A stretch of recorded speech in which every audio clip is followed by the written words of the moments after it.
Oh, and I gave in to temptation and started reading the Dragon Ball Super manga. I don't foresee an anime popping up anytime soon. That's fine.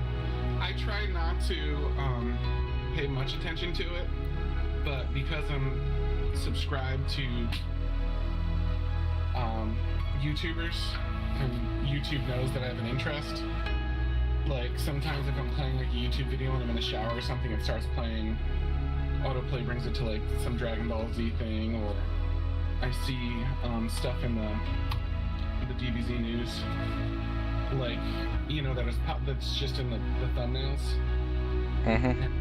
So many of those things are huge spoilers and shit like that, so I've absorbed a little bit of information. Like, I know that one of the next big enemies is Morrow. I think Vegeta... Well, Moro's already down. Yeah, Vegeta either learned the Hakai or Ultra Instinct or something, or another. He has some sort of new technique or evolution that was like a really big deal. I don't know. I try not to pay attention very much. I think Broly is in the main storyline right now or something too. No, they bring him up, but that's all. He doesn't make an appearance, No, okay. which is funny, but they do bring him up. Yeah. But you can see I'm deliberately trying to not remember when I see it. You know what I mean? Like, I'm deliberately avoiding it. But I don't foresee there being an anime. I really don't. I mean, I know you believe they're gonna come back, but they ended right after the Tournament of Power, and they've been deliberately doing nothing but making movies. Yeah, I just don't know. I don't know if it's COVID or something, you know? Other anime are doing just fine during this pandemic. I mean, My Hero came back just fine. We're kind of like Demon Slayer Season 2's coming. I mean, if they're making anime, I don't foresee it coming maybe in 10 years, because it took them forever to make Super. And that was just Toriyama saying, I want to continue well, not Toriyama, but somebody who worked under Toriyama wanted to continue the story. Oh my god, Dragon Prince is not. Well, I think that was like they had finished, I mean, not finished, but they had like their last season way before COVID. Well, yeah, but they had to delay it due to COVID, I know that. They've got like 4 more seasons planned, which is only like 1 season's worth of episodes, but still. I just don't foresee another anime for Dragon Ball coming up. Like, I'm pessimistically saying that I don't think there's going to be any more. Mainly because of the fan outcry of how bad the animations were. I feel like when they made Super, the anime, they were kind of rushed to doing some of the stuff that they did anyway. The animation was fantastic towards the end. It was just the beginning. Yeah, but fans were complaining about small little scenes that they weren't supposed to see because they were in like a part of a motion. Like, of course, they're not gonna look good during a quick motion like they have been doing. But I don't know. I just don't know, because Toei's got other projects going on for sure. So I don't even know what else Toei's even working, because they were working on Digimon, but Digimon ended. Hold on, let me look up Toei Animation. What else they got going on?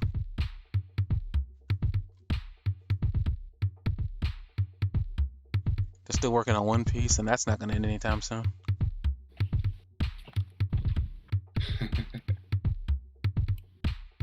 Well, it's going to end, but it's too. Like, I know the creator says that he's rearing up on that end. Oh yeah. Dragon Quest, that anime is still going on. Not sure how long that's going to go. They're working on Sailor Moon. They do have Dragon Ball Super listed on here, but nothing of substance. Like, they saw an animation for the movie Super. I don't see anything for the superhero movie, which is odd considering that that's their next big project. You think they want to hype that up?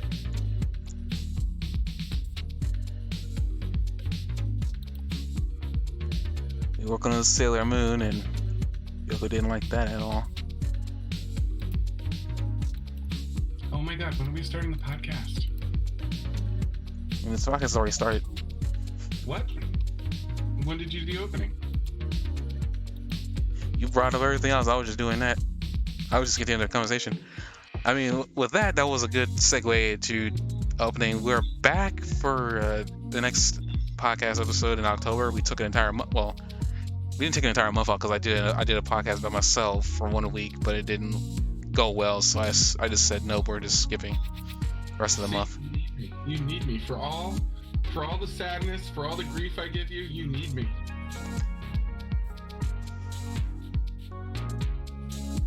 I'm not gonna live this down, am I? I'm the only one who walked across the fire for you. You know what I'm gonna do real quick? And okay, I'm done. Lower the music down in the background limit. It was overpowering you, funnily enough.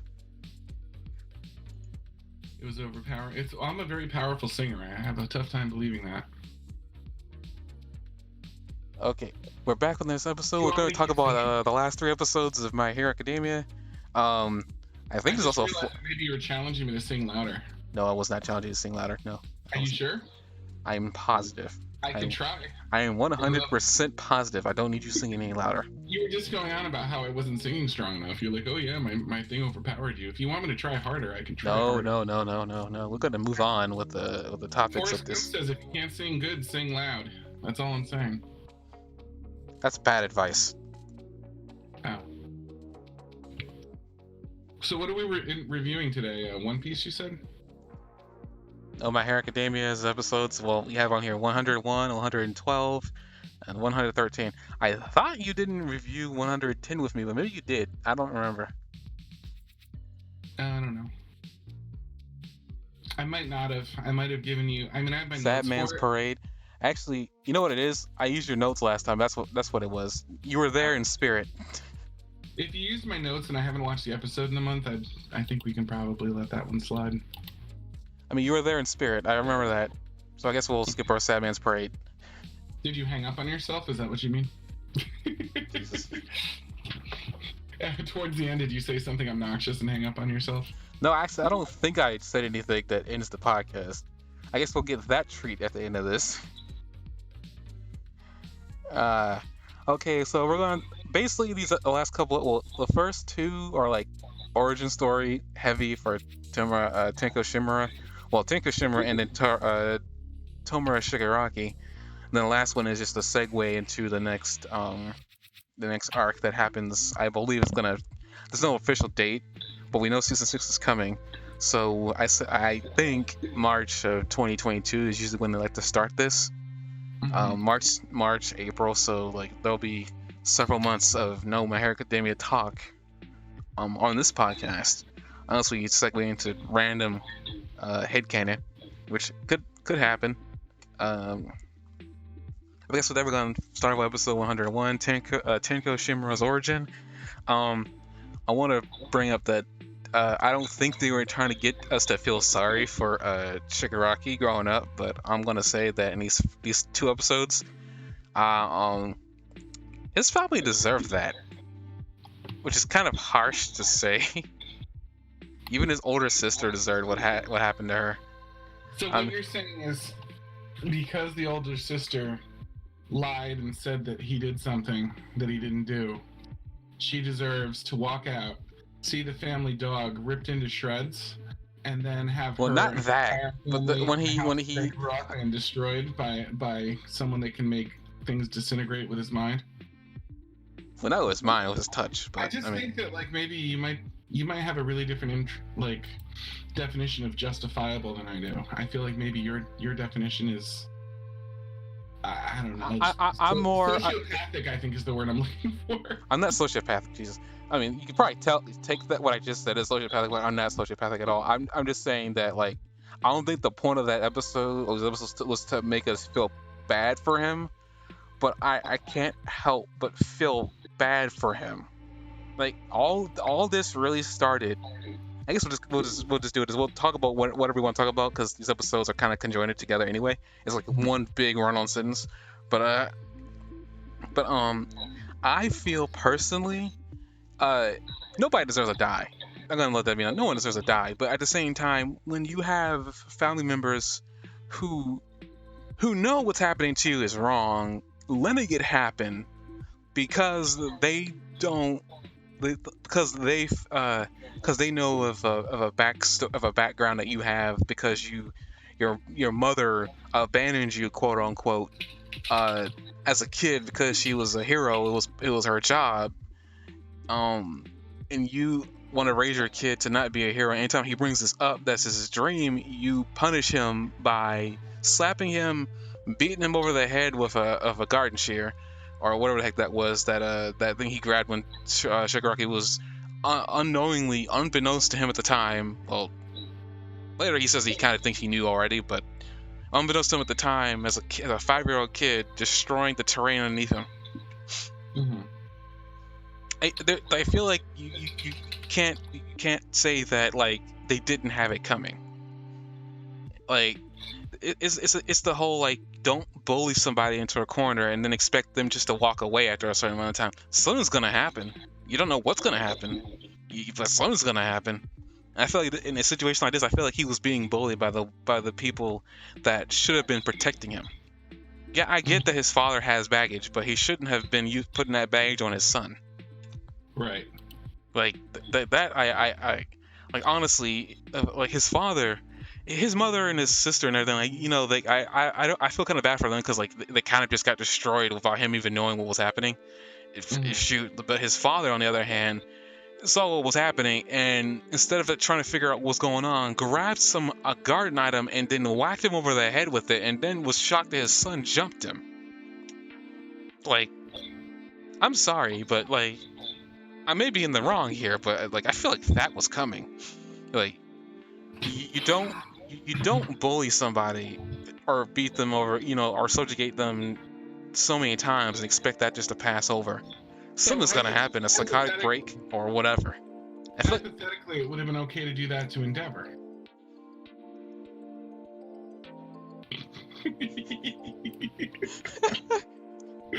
I mean, yes. I was just trying to follow your logic here. That's all. I mean, yes. I mean, if Shoto had a mental break and then burnt his father to a crisp, yeah, I mean, he would have had it coming. Okay, I was just. I mean, yeah, he would have had it coming. I mean, I had to be fair here. I can't be a hypocrite. I had to be fair here. Yes, if he had a mental break and burnt his father to a crisp, yes, he had it coming. But like the wife did. Like the wife kind of flipped out. Well, she didn't burn him. She burned her son over a mental break. Yeah. Shoto didn't have that coming. No. I understand. Completely different. Yeah. But back to Tomoe Shigaraki, I just feel like all that was like as bad as it was, as horrific as it was. Yeah. A lot of it was coming. I mean, his sister tried to apologize, but then freaked out after her dog was dead, which is understandable. I almost wish he didn't run because he couldn't speak and he didn't know what he was doing. I mean, that was a shock. I mean, everything was just rotting around him. Because speaking of rotting, his quirk was ridiculously powerful as a kid. Which leads into my other thing. I remember telling you I had this theory because I know you said that you thought it was odd that power-ups were happening here. My theory for this, and it's my own headcanon, but after watching this for a second time, kind of makes me believe this theory a whole heck of a lot more. What was the Liberation Army's like main goal? It was to liberate people to be able to use their quirks however they wanted, and release as much as they like, do as they want with it. Only 3 people here had this happen to them in the course of their interaction with them. One of them was what's her name? Toga. The other person was twice. Shigaraki was a third person. And now I'm gonna like Toga. I was able to pull some stuff out with her, but not a lot because I mean her bigger liberation was just coming to terms with who she was and what she wanted to do, and is listening to her whole personality with her quirk and how she likes taking people's blood. But she mentions that at one point before her quirk allows her to copy Uraraka's ability, that she was simply just hiding because people wouldn't bother her if she looked like somebody else or if she looked like some innocent schoolgirl. That seems like an attempt to hide from who you were, because you know what's going to happen if people found out who you were. I also like I don't think Toga really is a high school girl or whatever. I don't know. They made it really seem like she wasn't, you know, in school. Granted, I mean she wasn't in school, but I don't know. They made it seem like she wasn't like truly a middle school girl or whatever. Like maybe she was, maybe something else happened to her in her past. I have no idea. But Twice, on the other hand, I feel like this is a good example of being liberated. Twice had spent most of the series that we've known him contemplating whether if he was the real him or not, only for him to accidentally get liberated by having his arms broken, finding out that he really was him. Thus, letting him use his quirk at its 100% effectiveness. This man was able to like unleash the clones. If anything, this is a literal episode. They should have named it Attack of the Clones. Seriously, Oh my God. they should have named it Attack of the Clones. Yeah, that's where you're going. You're going to talk about Attack of the Clones. Like, you saw that episode. How many clones did he even make? For crying out loud, like jeez. If he was Santa, it would have been a Yuletide. That's all I'm saying. Oh dear. And then on to Shigaraki. Essentially, his is an odd case. Is that his quirk was always really powerful, but he locked it.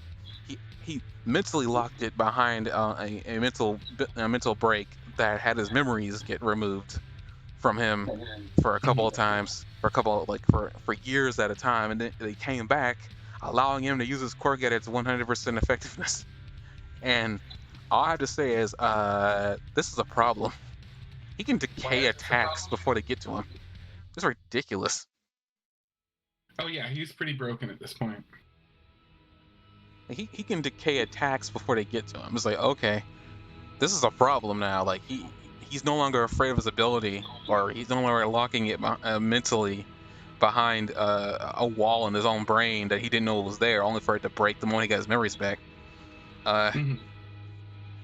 So it's like that. I guess that's a liberation, and it's in a very weird way. It was more like he had his ability fully unlocked, but he locked it behind a mental wall, a mental gate, and then as soon as he got the key to the gate, everything kind of just like went straight to hell. Well, I mean, everybody else I felt like was breaking past their walls in one way or another. Like Twice was kind of breaking past his wall and realizing that he was like a whole person. The other characters seemed like, except for the guy, Compressor Man, like he's the only one that didn't seem like he had much plot growth in this, but the other ones all had some sort of breakthrough where they went through a wall. But there was this constant theme with Shigaraki that he was like coming out of a cocoon. Like you see it like with him breaking out like several different times in this, and I feel like that was like a completely different thing for him, that he wasn't necessarily breaking through a wall so much as he wasn't getting more powerful because all that power he had was already within him. He literally, his mind as a kid literally was afraid of what was happening or what he was capable of, and literally put a gate up. Now the other thing you're talking about, like where he was coming out of a cocoon, yeah, he was changing as a person and growing as a person, literally. I think he was probably the only one who really sustained some serious growth out of all this, because he started to act more like a leader versus acting like a pawn. Yeah, but think about it this way: it's about locking yourself inside, right? Like you surround yourself when you have a cocoon, like it's still inside of you. It's just locked away for a little while. You put yourself away in a cocoon, and that, in a lot of ways, is what he did. He lost his memories. He forgot about like the extent of his powers, and he was constantly like itching, like trying to get through this skin of his, do you know what I mean? Like get it out so that he could break through. And you see like all this like pent up something, depending on the situation, that finally comes out. Like in the original one, like when he killed his parents, like he's sitting there itching against it, almost like he's trying to break through something, and then he finally itches through, and he goes on this like breakthrough rampage and kills off his family.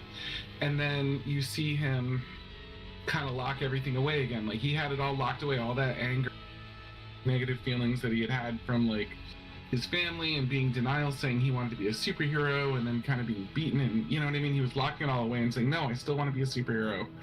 And then finally that broke, and the cocoon broke, and like all this itching stopped because he wasn't trying to get out of it anymore.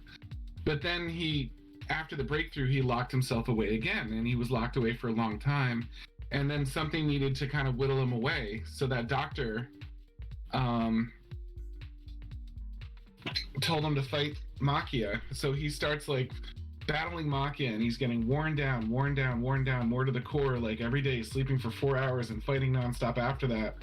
And that's basically like a kind of a stage of All for One conditioning him, because then when Yotsubatsu like sees him, and he like sees him running around and his movements and stuff like that, despite being exhausted, like his powers are just exploding already. Like he's being able to like wipe people out in mass already, like without even fully understanding what he's doing.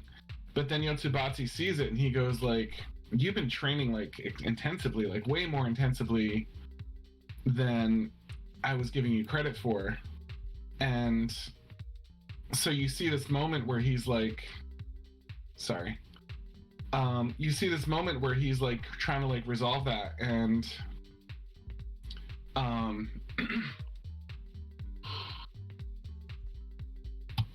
hang on a second. So you see this moment where he's like kind of like trying to like come to terms with that. He's like, why is this guy so good right now? He's got movements like a cat, like he's flying around, like this is only something that happens if you've been like through brutal, incredible training. But that's exactly what he's been doing, like nonstop with Makia. Like just, he was getting himself worn out, but he was also, you know, down to the core, but he was also getting more powerful. So suddenly when he does finally break out of this, you have that cocoon imagery of all those hands covering his body, like covering his face, covering his body. And then he rips them off, and it's another cocoon. Like instead of like scratching them off like with his hands, like now he's literally ripping things off of his body. And there is a quote somewhere where they talk about him pulling them off as if it was like kind of like no longer necessary. Like I'd have to find the quote in my notes. But you see this moment where he's like kind of pulling them off as if it was kind of a cocoon, like that he's pulling off of his body. And then he doesn't need those anymore. And then, but you know, in the time, like when he, like if you want to add on to the cocoon thing, like that he took on a new name, and he covered himself in those things before he like became like the new Redestro. Then he breaks out of that and he becomes the new Redestro. And then the first thing he does is go into a cocoon, and now they're literally using cocoon imagery, you know what I mean, with the thing that he's in, and he's going to go through 4 more months of pain as he breaks out of that. But like over and over and over again, you see him emerging and then going in and emerging and going in, and like going through all these layers of evolution. And I think that's really, really cool. And I think that's one of the powerful things that we got out of this, that like he's got those layers that he's breaking through as he goes through, but like there's symbolic and literal. No, I agree. I just think this is just dangerous because Shigaraki was not this complicated when he first got introduced. Even when they did reveal like where he started from, which was from nothing, I remember wondering what happened to him as a kid, because like he'd been through some, like, I don't know what happened to him. Like, but now we got a good idea of what happened to him, and a better idea of like what happened to him after he destroyed his family's home, in his tantrum state. Well, not tantrum, actually in his not psychotic. He looked like he was having not many heart attacks, but it was like he couldn't speak. I don't know the word for this, but he couldn't breathe. He was literally destroying things before his very eyes, not knowing what was happening. Only for us to find out later on that as you bring up your notes, that it brings more credence to the whole idea that quirks also has something to do with your personality. That all he ever wanted to really do is destroy, but that kind of I think that's also more about like the type of like environment he was raised in. Because another thing too is like Shigaraki, with the whole cocoon thing and him changing and breaking through things. I think his entire, at least couple of, I think his hair was getting whiter, because by the end of all this, his hair is a pure white. Mm-hmm. He's like in his purest state right now. Nothing but pure destruction. And I remember noticing that most clearly in episode 112, around 1608, that he was standing there with the shadows over his eyes and his hair was white, And I remember a very similar scene with Deku, because you know the bruises on him are like really similar to how Deku gets beat up at the end of a lot of his fights. And the bruises that were covering him on his leg, I mean, maybe not his foot so much, but you know, with Deku they were on his hands usually. But the bruises covering his body and all the damage he'd taken, plus his white hair was like, and the shadows over his eyes reminded me of Deku. There's a scene like that where Deku stands there with a shadow over his eyes, and when then they did this kind of transpose where you see All For One standing there too with shadows over his eyes as he reaches out to him. And that made me think of what we've talked about many times about how I get really stuck on the fact that All Might, his eyes basically disappear sometimes because they get covered in a shadow like that too. So it was just interesting because I think those are the only 4 characters that really have shadows cover over their eyes, and they're the 4 heads in that sense. You know, and I think the way his hair is blowing in the wind is even similar to how Deku's was blowing in the wind in that scene, that like it was just kind of like whispering back and forth. So I was excited by that imagery. I just thought it was another example of how this is a really high quality anime. I guess before we move on, I want to also bring it. You thought Deku and Shigaraki comparisons. Before Shigaraki was villainized, him as a little kid, like, at the purest point of his like life of happiness, a lot of that reminded me of Deku. Specifically, like if Deku had been raised in that environment, this is probably what he would have turned into, because like one of the few things that Shigaraki brings up that I remember actually Deku bringing up a lot was the fact that he wished his mother would have said something specific to him, and it involved actually being about being a hero. Both of them really wanted their parents to say one thing to them that would make them happy, which is to be a hero. But unfortunately, none of them did. None of the adults in their lives did. I think even Deku says their parents are words are absolute. I think he says something like that, to that effect, very early on before Deku gets a quirk. But it's in this situation, like what happened to him is a lot different than what happened to Deku. You know, Deku's mother just consoled him and cried a lot, but while being sorry. But in Shigaraki's case, his mother did the best she could while also not trying to step on the toes of her husband, who she was trying to not respect, but like at least keep him happy too. But in this situation, things kind of went downhill much faster because, you know, Shigaraki had been treated much differently. In Shigaraki's case, it's different than Deku's as well, is that he also had a father in his life. As far as we know, Deku's father had been absent. I also found something interesting too. There's actually some words from the creator saying that Deku's father will actually indeed make an appearance in the show, in this stuff. I don't know when or where, but he's supposed to actually show up.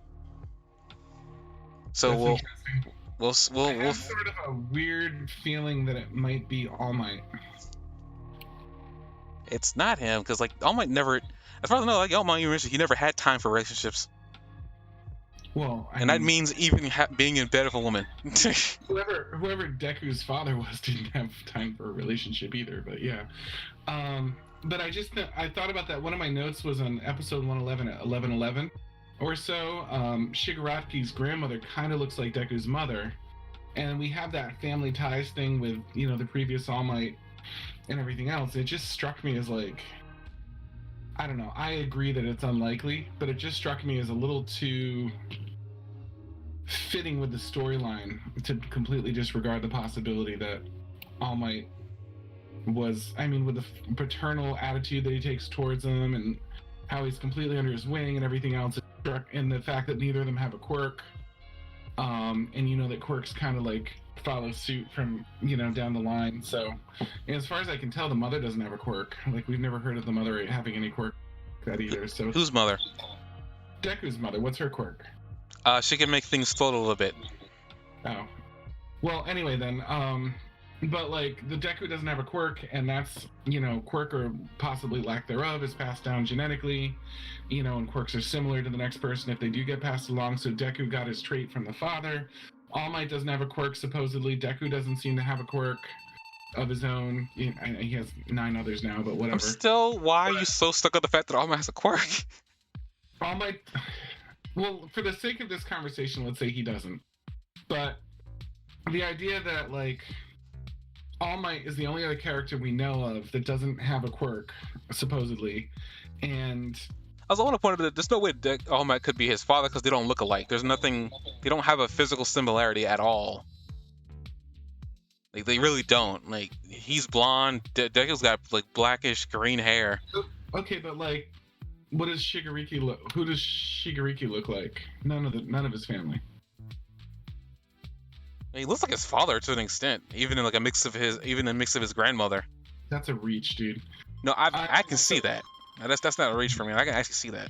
It's not even me trying to be funny. I can really see the similarities between those two. Are you being like racist? Is that what you're doing? You're saying they all look the same? Is that what you're trying to say? No. Why you take? No. Anyway, it's just that All Might has a very fatherly feeling towards Deku. He's the only other character in the series that doesn't have a quirk, as far as we know, and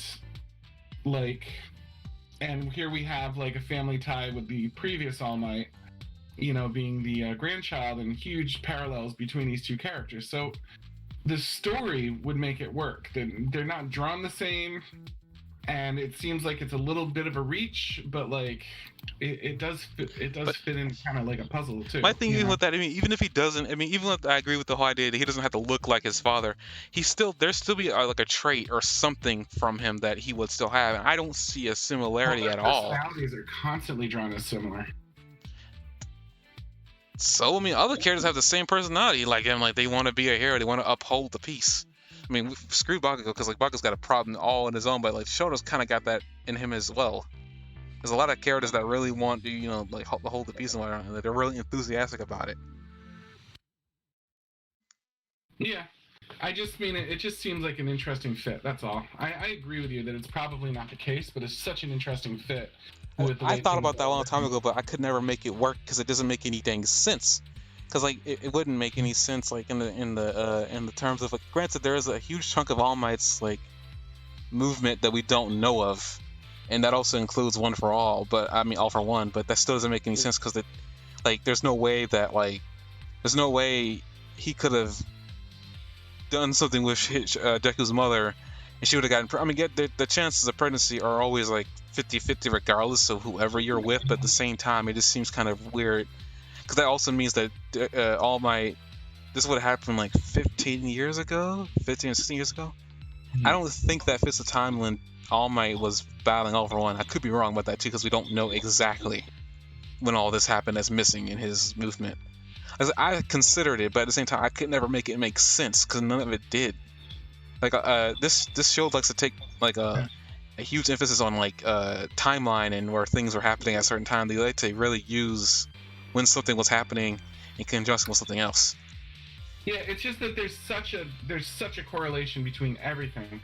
The symbol of fear that craves destruction is what they're calling him, and we have the symbol of peace on the other side with Deku, and someone that constantly inspires hope and the good in people and brings out the best in people, versus someone that's constantly inspiring the worst in people and inspiring hope in those people. We have like them being like the leader of the group, they become more powerful whenever they're pushed to the limit. There's just so many things, and like Nene like abandoning him, like the parent, to go Nene abandoning the father of him to go be a hero, and then who knows, maybe All Might abandoned the mother once he became a hero. Do you know what I mean? Like maybe he had time for her until he got the power, and then he had to, for everybody's safety, he had to abandon him. You know what I mean? We don't know for sure, but like there's a lot of possibilities. Do you know what I mean? That just, but I feel like he was in high school when he met Nana. Yeah, it seemed like to me that All Might was in high school. High school boys impregnating older women is a possibility, but it's just it's just one of those things. It's like I don't know. It doesn't. To me, it doesn't only. All Might is very secretive too, and I don't know. He just doesn't. There's nothing. Like I'm actually literally the only thing I could make an argument for is that All Might's eyes, when they are shown, are like a bluish green. So in the oddest way to make that work, and it's a huge stretch. Like I mean, like California to like Florida stretch. Haha, stretch that it could be maybe for whatever reason Deku's entire hair color just was influenced by All Might's eyes, but that doesn't make any sense because I don't think there's any genetic relevance to that. To eye color and hair color. I could be wrong about that too, but I mean I just All Might's just a typical like blue eyed and yellow haired guy. Like it just I don't know. And also All Might doesn't seem to have that much luck with the ladies. And you think that like if that was the case, that he definitely had met her a long time ago. You think that Deku's mother would have brought that up. I mean, even just passing. Oh yeah, that's right. I used to date your teacher. Like what? Like even like that would have come up in conversation at some point. Yeah. Like there's a lot of things missing in there. It's like you think that would have come up in conversation. Yeah, I mean it could. It's too cool and interesting to completely. I mean, I'll let you have that headcanon dream. I still don't. I've kind of given up on it because it makes my head hurt. I've actually legitimately tried to, in my own brain, try to make that work. But as soon as I tried, my brain quit. It literally said, no, there's too many logistics missing there that don't make any dang sense. There is in fact a huge chunk of All Might's movement that we don't know about, but I don't unless we know from what time to time it's missing from we don't know what he's been doing. Like figuring out like Deku's age is like 15 or 16 by this point in the series. There's still a lot going on. Like the math is not working, at least for me in my head. So like this like it doesn't work. So it's not worth trying to push that theory. And you're not the only one who's thought that theory. If you look online, people will say, "Is All Might Deku's father?" Like there's like a lot of it doesn't make any sense. It's just like, oh, there's too much going on there. I mean, they could do a Back to the Future thing, but I think that even hurt. That would even hurt the series. Yeah. It's moving on from that. I guess we can talk about the new group, the Paranormal Liberation front. Shigaraki drops his name in front of all of Redestro's followers and causes pretty much a new restoration in what they want to do. As far as we can tell, it seems like Shigaraki doesn't care about a future right now. He just wants to destroy. But his friends, they're going to be able to do what they want, which is interesting because that means he's gotten some type of trust with them now. That he truly trusts them and he doesn't care. He's gonna make good on his promises with them, I'm guessing. We also find out that I guess Toga is fine now. I mean, I don't know how much time elapsed between that fight and where they were then. But it's kind of cool. Also, we also get a good look at why Redestro is in the. Wait, the fight and when he goes up to talk to everybody. Yeah. Or is there an actual time card that says how much time passed? No, but it can't be that much time because he can barely walk after that. That's true, but like Toga is like seems to be just fine. She's just as chipper as she was before the fight. Yeah, Toga was also cloned though. I don't think that's a clone though. They would have brought that up. I think that was a clone. But he can only make direct copies of a person in the initial state. There's no way that's a clone he because made a copy of her and did some sort of blood transfusion, and that might have been. And he definitely did it because he was apologizing to her, and she's like, "Don't worry about it. I feel fine now." So maybe with the blood transfusion, it's some sort of like super one, and that would help us understand a little bit more why he was so important to that guy's immortality. I think there's still something we don't know there that they're sort of bringing up still, but like. I'm 99.9% sure that she's a clone because why would they even show that if she wasn't? But if she's a clone, why not show the real body? Oh, that was a real body to me. Sorry. I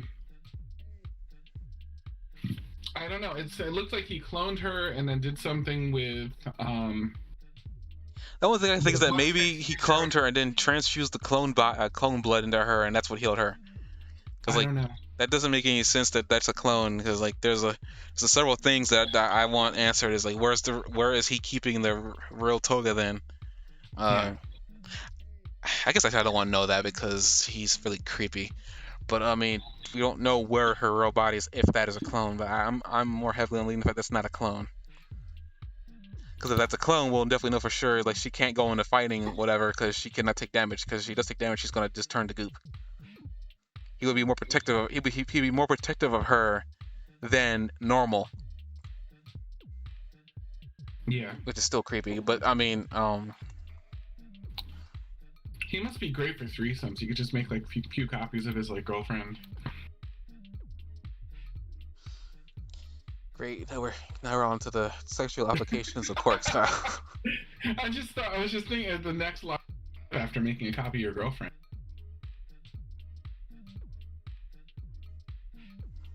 I don't know what girl would be interested in you if you could make a clone of her. Just something about that just seems off to me. Well, once she's cloned, they both love you, right?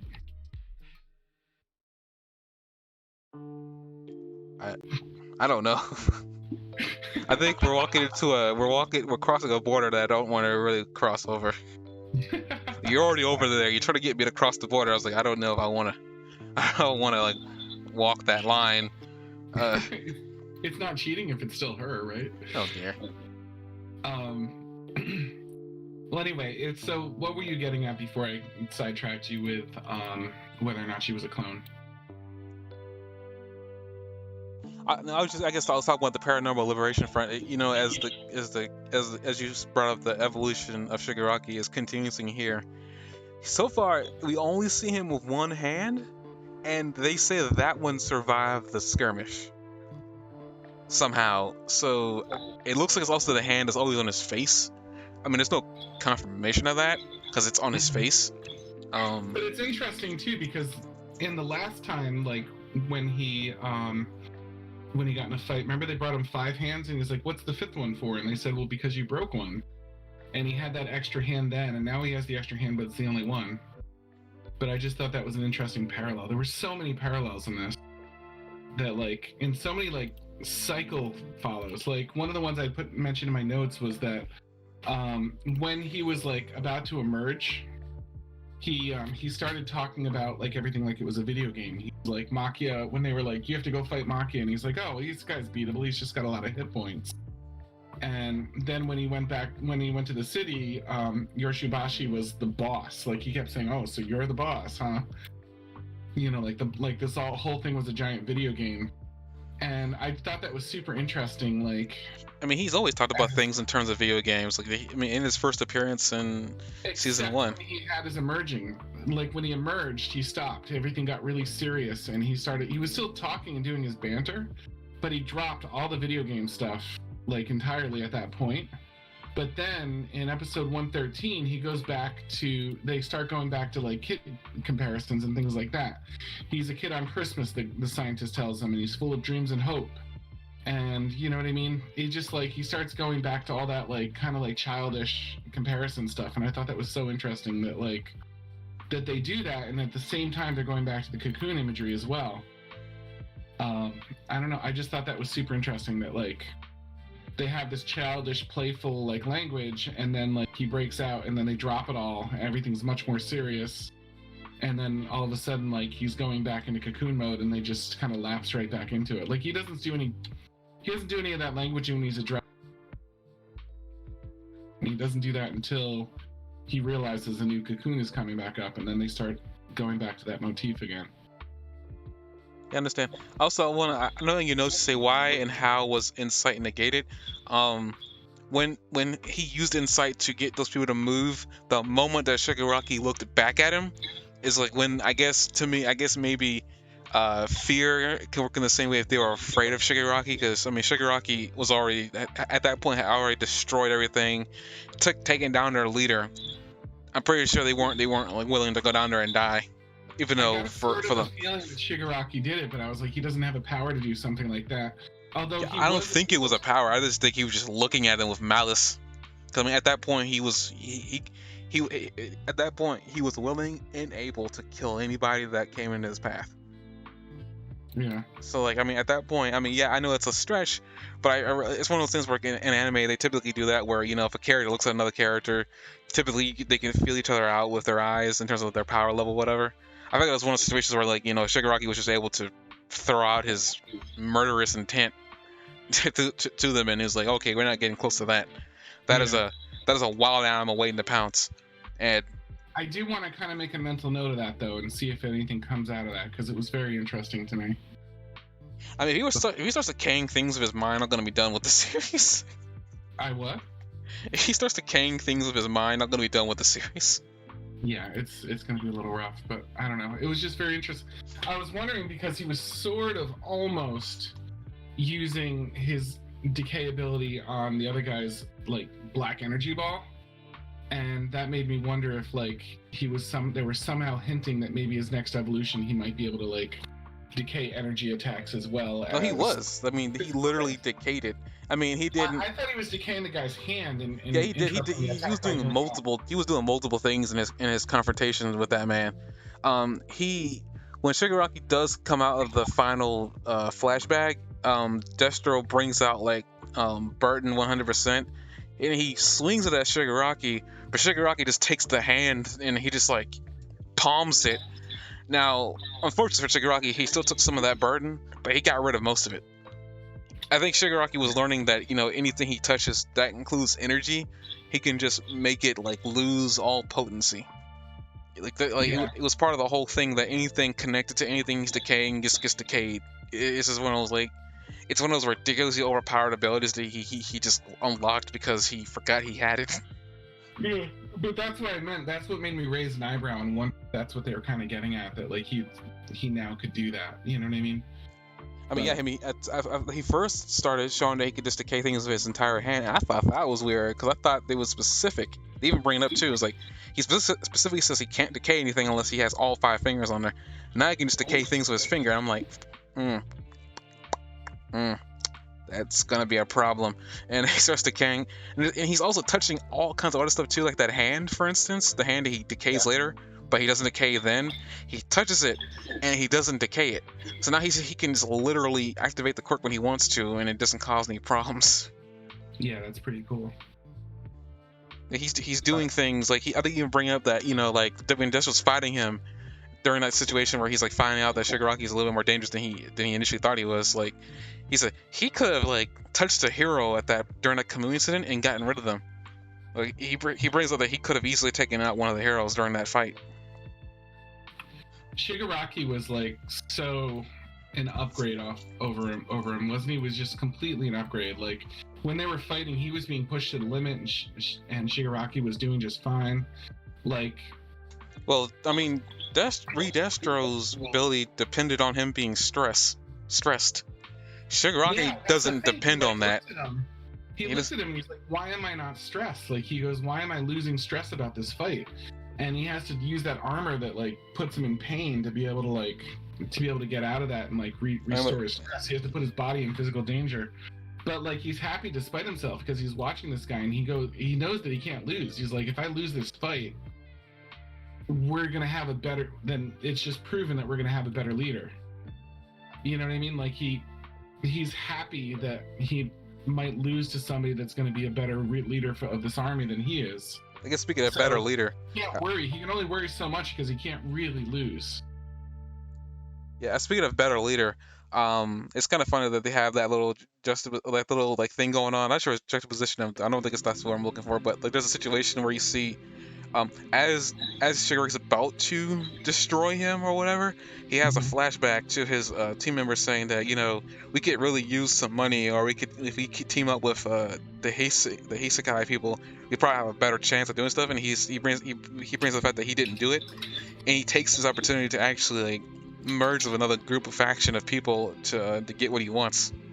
So he's definitely learning with the whole evolution thing. Like he's learning to take advantage of things that's been presented to him in a very weird fashion.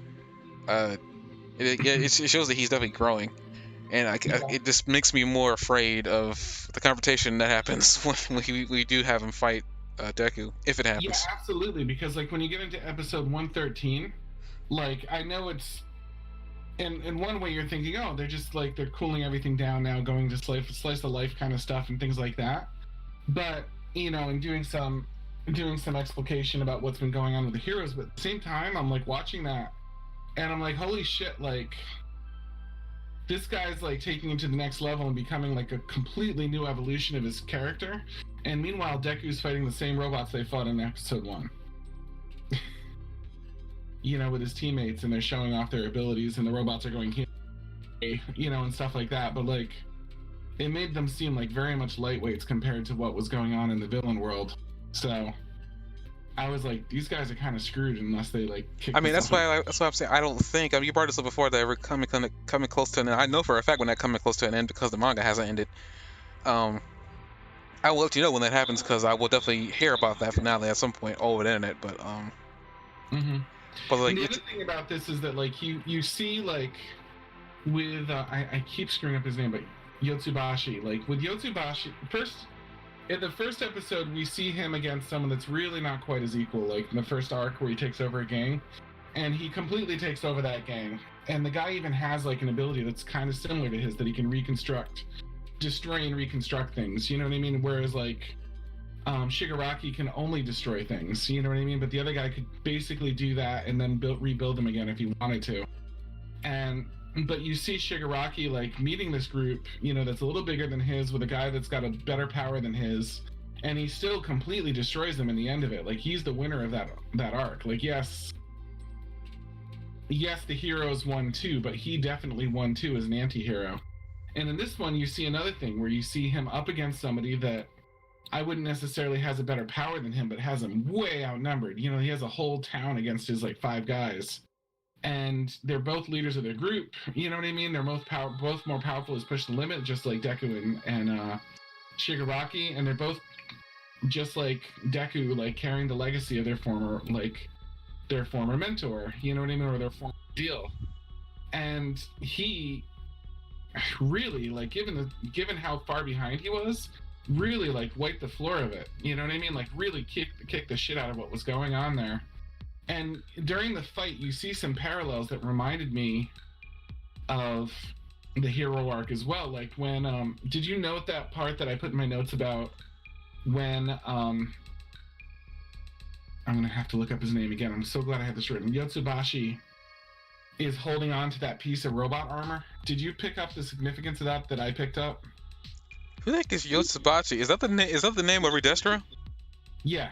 Okay, I kept referring to you. I never learned his name. I kept referring to him as Redestro because it was easier for me. But okay, I'm caught up now. Sorry. That's okay. So Yotsubashi is fighting against him, and he's got that armor on his body, and the armor gets ripped apart. And you see one scene there where he uses like a stray piece of armor as like his last line of defense, and it reminded me of the scene where Deku, when they were doing that race or whatever, when they were all running, Deku like rips a piece. He couldn't really use his quirk, and he was trying to get through without a quirk at all, basically. And he rips that piece of armor off, and he uses it like multiple times throughout the fight. I felt like I was watching that again because the guy was down there in the mud, like holding that piece of armor, and like the last time I saw that was Deku. And it made me think of Deku when I saw him holding it, and I don't take that for granted because this anime is so good that maybe they were trying to draw like a little parallel there like that. You know what I mean? Because this is like another scenario where there's a big mob of people all trying to do the same thing. And incidentally, the people in that city don't seem like especially bad people. Like when they focus on them, like sometimes they look kind of aggressive, but like when they're speaking and stuff like that, like they are around 1432 of episode 112, like they sound like good, normal, caring people. Like nothing that sounded villainous to me. But anyway, so Shigaraki is like sort of fighting in sort of a way like the good guys. Do you know what I mean? Like it's the bad guy version of a good guy, basically. And he trounces them, destroys them. And the whole time there's that constant like feeling that this is practice for Deku. And he's going through a lot of the same things, and his rival has gone some of the same things that Deku's gone through, and you have that parallel. Is it the exact parallel from the other one? No, it's not. It's not a gang leader with similar goals and similar like scenarios, but it is a parallel. Like it's the symbol of peace versus the symbol of evil. and they're going to be up against each other, and he's definitely not. He's even going to have the one for all ability soon, and Deku is only going to, his edge is only going to be the extra free quirks that like that guy won't have because he didn't carry it down through all that lineage. You know what I mean? Deku's only advantage is that it's a stockpiling quirk, and maybe he'll have the advantage of it being stockpiled, whereas the other guy had it not stockpiled because he's the first one with that version of the quirk. But he's definitely going to have his work cut out for him when that guy comes out in 4 months. That was a lot of talking, sorry. That was the problem. I don't. The thing is about Shigaraki,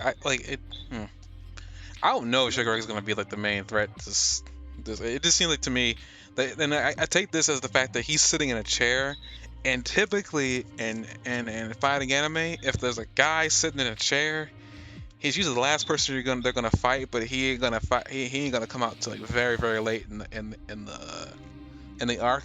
But unfortunately, Shigaraki has this whole thing where, you know, a lot of people are saying he's gonna probably be the final fight that Deku has. If that's the case, then he's not gonna fight here. If anything, I mean, Shigaraki, you brought it up. He's not gonna take the heroes for granted.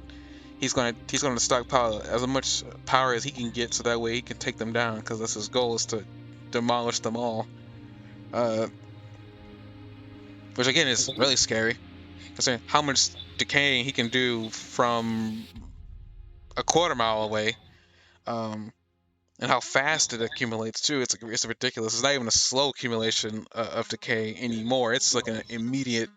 The moment he touches the ground and wants to decay, it starts spreading like real quickly.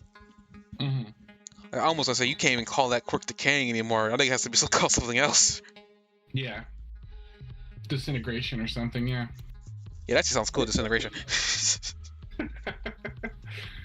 But yeah, I just feel like I feel like what's going on here, it's going to be really hard for them to ramp up beyond this in the next fight.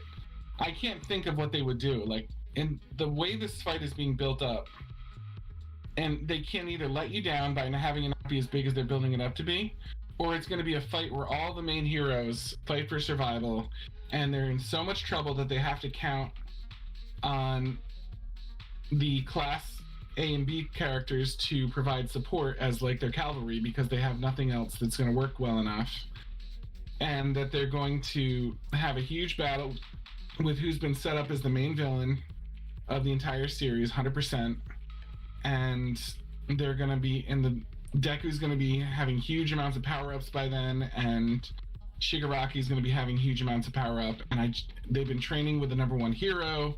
They've already trained with Deku's already trained with the former number one hero. Hawks is not really that great as a number 3 or number 2 now. There's just like, where do you go to amp this up even further? Like, it's going to be really hard to amp this. It is. They're going to have to either go in a new direction entirely and introduce, which they could do, but I just don't see how this becomes bigger than it is. Like, they're going to have to build up something else from scratch at that point. I mean, the manga's still going on, and I don't know. Like, this is gone on past this point. Like, that's something. It continues. As far as I'm aware, it has gone. I don't know what the next arc's title thing. I've seen that it definitely goes past this arc, and also I've been hearing that it gets exceptionally dark from here on out. And I could see that it's gonna get dark. As how dark it's gonna get, I have no idea. Yeah. Considering they renamed the arc My Villain Academia, so I was like, okay, things are gonna start going downhill for the heroes at this point. But honestly, my thing is, I don't think this is gonna be what we think it is. I think it's gonna be one of those situations where like the villains there's a plan amongst the brewing amongst all this, and they're trying to distract the heroes, because they've done that several times throughout the course of this series. That the villains have been distracting the heroes so they can get to their real goal. What would the real goal be at this point? If he can get All for One, it's not take Deku's quirk. Liberate All for One is what I would say, because I don't think you bring up the fact that every time we've gone back to him and he's been in jail, he doesn't seem all that worried. But why wouldn't he be all that worried? He's literally chained, and as far as I'm aware, they're probably constantly checking his chains to make sure he can't get free. Yeah. There's no real reason why he should not be concerned. he's been smiling ever since we had that scene with Deku talking with the previous successors. I have the strong suspicion that he's linked somehow, and he knows when he knows when a successor has been in contact with the previous lives. They even bring up, even the doctor brings up as he's trying to train Shigaraki or shock him into shock therapy, what he's trying to do to him there. He brings up the fact that like one of the main goals of All for One, and it's been a failure for as long as he's been alive, is the power that he gave away has been not under his control since day one, and he brings up All for One, One for All, and Shigaraki's eyes light up. Um, I will say that that makes me think that maybe All for One did tell him something, but maybe he wasn't specific. Like maybe he left him some clues, and what the doctor said to him is probably what pieced it together. Um, if one of the goals is for All for One to reclaim All for One for All, um, telling Shigaraki that his main goal is to give him that quirk is probably what's going to set a lot of the future stuff in the future. Yeah. Uh, I don't see this being like. I feel like what's going to happen is this is probably because it seems like things are going too well, even for Hawks for that matter. Not just saying Hawks isn't all that good, but things are going way too well. He thinks he's full Dobby. Uh, Also, did you happen to see that in that flashback with Hawks? He has a duffel bag, and we found out that the duffel bag is Best Genus.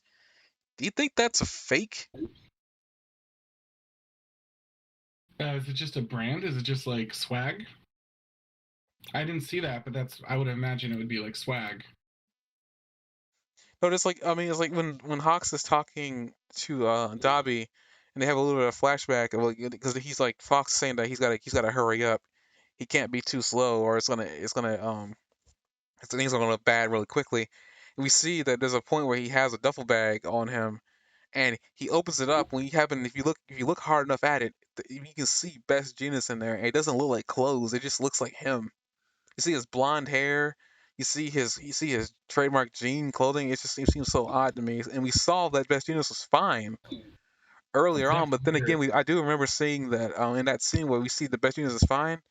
Hawks is Mhm. got a giant feather on him, and I never understood why he brought that out. I don't know. This was a really good catch on your part because I completely missed all of that.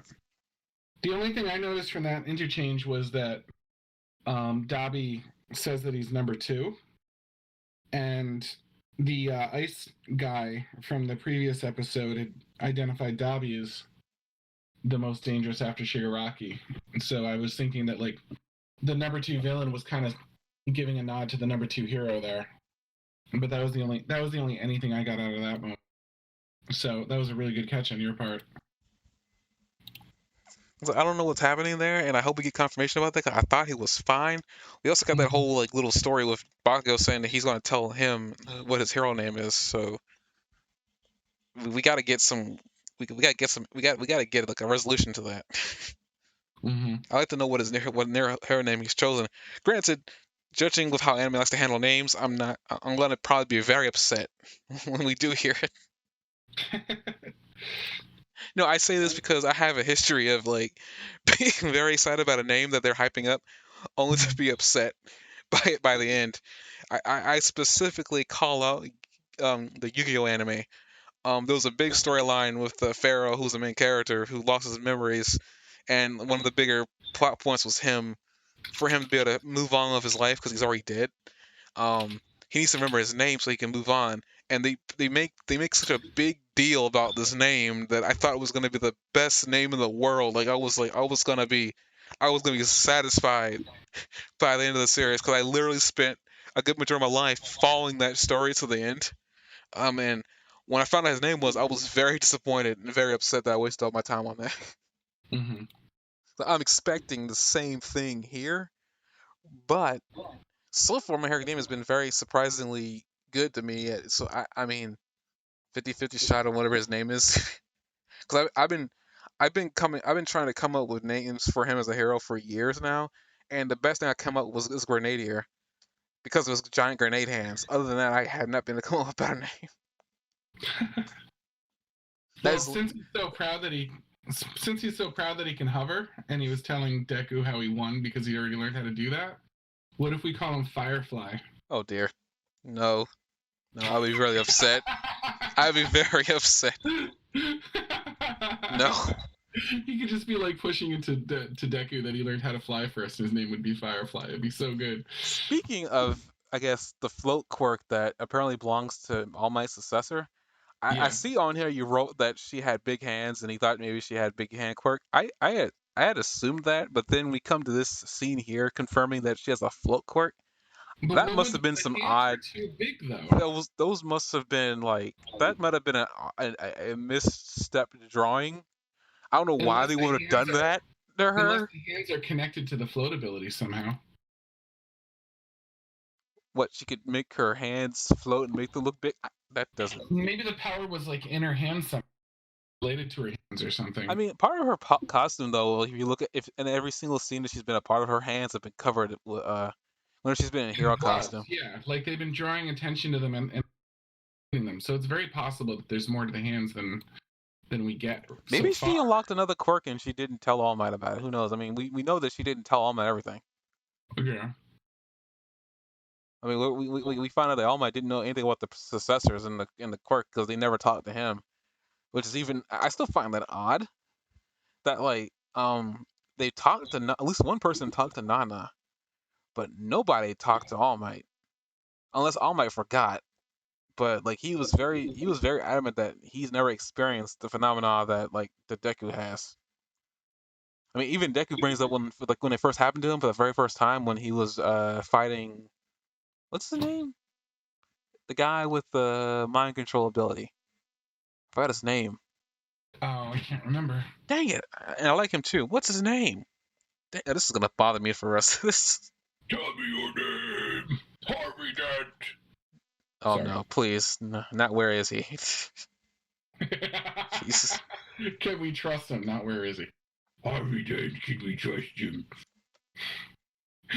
My son has a little tiny, like a little Batman toy, like a doll Mm-hmm. that is with all his other dolls. And at the end of his bed, there's like a million dolls. There's like Taco Bell dog and like Mario and just a bunch of typical kid toy dolls. And Batman puts my kid to bed so often. And he's like, Grayson, it's time for bed. Jesus. Have you checked the closet for predators? Like, says all these like Batman-y like things. And I use my Harvey Dent Can We Trust Him voice for it. Sorry. Sidetrack. No, it's no. I thought that was gonna drive my memory, but it didn't. It just made me laugh because that's probably the cutest thing I've heard. Sometimes I distract him. He'll be like, look at that. And Grayson will be gone. And then when he looks up again, Batman's right next to him. And he's like, I tricked you. Jesus. I'm Batman. Dang it! Aizawa's protege, like when he first uses quirk on him, I'm gonna really. This is gonna. I'm gonna remember. I'm gonna remember this when we're offline. I'm calling it now. I'm gonna remember his name the moment we go offline because I see his face, but I can't put a name to it. Like, we see him like when he first sees the manifestation of the other users pop up. It's like for the very first time. Like All Might says that I've never seen that. That's never happened to me before. And Deku even brings the fact that he saw him in there too, which is even odder. Um, I guess another thing about the users too, we found out they all died young. Yeah. Like every single one of them died young. It was like none of them lasted long. So I wonder, has that had to do Including anything Nana with? for what it's worth, right? Hmm? Including what Nana for what it's worth.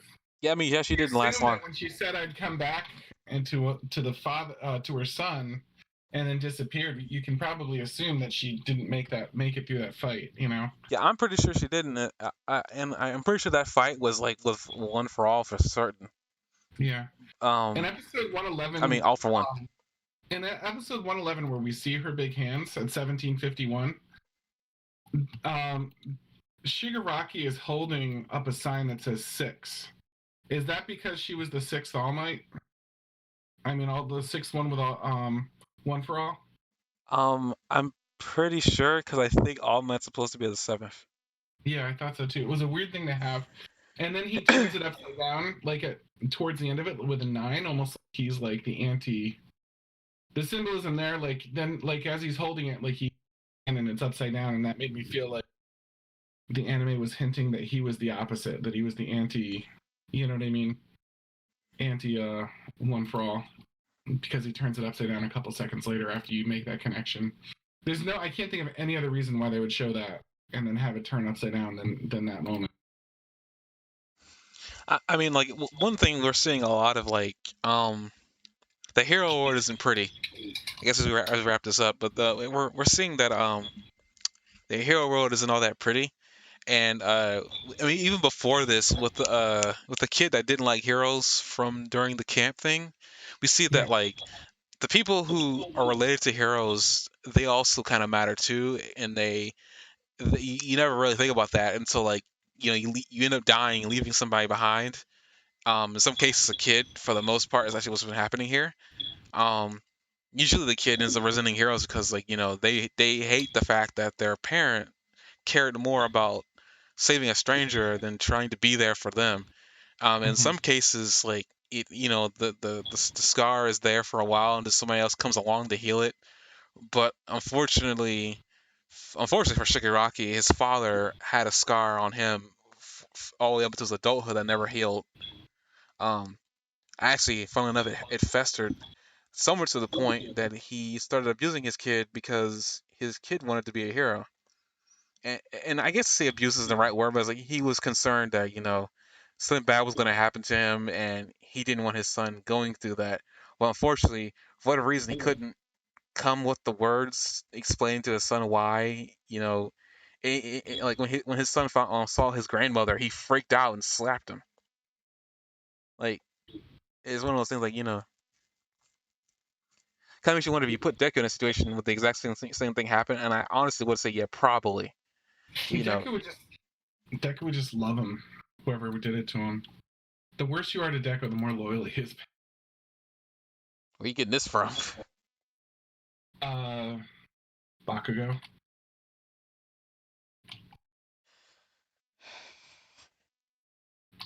Dang it, Jock. Why? What? It's true. Bakugo is horrible to Deku, and Deku's like this to him. I mean, he sees him as a friend. Like they both had Bakugo was a they both had a horrible. hero in common, regardless of Bakugo was a, How much Bakugo hated it. didn't Bakugo like destroy one of his notebooks or something at one point? Yeah, that was the very first season. And I want to say it was probably the very first episode. Yeah, Bakugo was a jerk. Well, he was a jerk. He's getting better. I mean, like I said before, like Bakugo, I would hate Bakugo a whole heck of a lot more if it wasn't for the fact that, typically characters like him typically aren't as good as they pretend they are. But, like, in his case, he's the complete opposite of what typically a character like he would be, which is actually really fun to watch because we get to see, okay, what's really at the root of his attitude. We still haven't really figured that out yet, but I mean, maybe at some point we will. I mean, Best Jeanist is the only hero that's actually been able to reel in Bakugo, which is kind of funny. Yeah. Well, best at the same time, don't it would be best Genist, wouldn't it? He's got that level-headed, hard to shake attitude, and he's really really good at what he does. I mean, that's true. I really like to see more of him in a fight, though. I like to know, like, I wonder what where was he on the chart? Was he number 5 or 4? He was like the number 3 or 4. He was in the top 5, but I thought he was number 3 or something. I mean, whatever. He was pretty high up on the chart. Yeah. You wouldn't think he would be, but he is. Um, Well, I figured he was kind of like Eraserhead, that he was like. He doesn't put himself on anywhere. He doesn't want to. He doesn't want to be seen in the spotlight. What I'm saying is, I thought he was Eraserhead, number 4. He was the number 4, and the current number 3, Okay. according to the wiki, whatever that means. But I mean, what I mean by Eraserhead is that his ability wasn't necessarily a great combat ability, but combined with his skill, you know what I mean, made him someone that could like get away with it. Because That's, Eraserhead's one of the better heroes in my opinion, but his skill, his ability is not like top tier unless you're specifically in a group setting fighting a villain whose ability he can negate. You know what I mean? I mean, for the most part, there's It's very really, really rare. There's good, but it very. I doesn't don't think have there's nobody's the ability he can't negate. I mean, I think the only case is like a Nomu with multiple abilities. That's the only case where his quirk kind of fails. well, or that guy in the walls, or someone, Well, he has to look at him directly. I mean, that's kind of the faulty part of it. Is you have to look directly at them. But I or mean, once you somebody directly like look at him, he's boned. what about like Mustard, for example, who could like hide himself in a fog? Like there's still people, but yeah, I think it's generally not a big deal. He's he's what I'm saying is he's a good hero because of his ability. Like he's a good hero because he worked for it and he like taught him combat skills and he rounded himself out. He's not a good hero because he's got a broken ability or something. And Vestinus is kind of the same way. Like he's got a not incredible ability, but he's made it work because he's that good. Yeah, I'm saying. I mean, that's what I like about some heroes. Like, I mean, they make what they have work. But yeah, we've seen. I guess continue off as we I guess about to close this podcast out. Um, we're seeing that we're starting to see the underbelly of the hero world at this point. Right now, The just hero with what world or happened the with. villain world? Hmm? The underbelly of the hero world or the underbelly of the villain world? I said the underbelly of the hero world because, like, I mean, so far we've seen nothing but like the good side. There's been varying instances of like failure amongst the heroes and whatnot, but not a lot. We've seen like all kinds of failures and successes with the villains. I mean, we know what they're about, but I'm starting to wonder of like if there's still some you know darkness in the hero world that we don't know about because for one, you have like when Quirk's first coming out, we have like laws and stuff like this. And I remember being specifically concerned that there was, policing of abilities to begin with when we saw that back in season three. I forgot when we started hearing about there being laws about using abilities. Um, I remember being specifically kind of concerned about that because, like, if you call enough people, you're going to cause a problem. And we found out apparently there was a problem because the Liberation Group was around for years before. Um, I was like, it's starting. Basically from the just from what we're learning about the Liberation, and you said before is a good point. Is that I knew this. I realized this like after episode 112. Was like they seem to be good guys because like they inadvertently helped out Shigaraki with his own problems. Inadvertently, they didn't know that they were gonna like have him regain his memory in the middle of a fight, but he did, and in a really really roundabout way helped a lot of the people in his group out with their own problems, the ones that actually had problems that could be resolved, um, Mm-hmm. to an extent. But it's like they were a bunch of good guys trying to just have an identity because they saw their ability as a part of their identity. It's one of those things like you can't like quell. You shouldn't try to quell a person because of what they like or what they are able to do, whatever. In this situation, it's all about what they can do, and like look what they've done. They've literally had them. They had these people. They quell these people so much they had to go to the villains and look at them as saviors and gods and whatnot. That's essentially what's becoming this now because now Shigaraki's group has all the money they can ever need, all the manpower they could ever want. Um, and based on what they need, they can put together a group of people. And I'm pretty sure there's still quite a few people in that group that can still detonate themselves. For that lady who I don't even know was alive or dead or not. Um, but maybe they made it seem like Toga killed her, but I don't know. But so there's still quite a few people that can still detonate themselves. And they also have the Insight dude who's already like he's already made it quite known that he's gonna follow Destro's lead, and Destro is gonna follow Shigaraki's lead. Too much to the point where he's like he tells him to leave, he leaves immediately. I do I do like to get confirmation about why he's in a wheelchair. 'Cause I do remember saying that earlier, and was kind of concerned that like how do you live in a chair? And like we found out, well, he got his legs, he removed his legs to prevent them from decaying the rest of his body. Hmm. So you got that confirmation.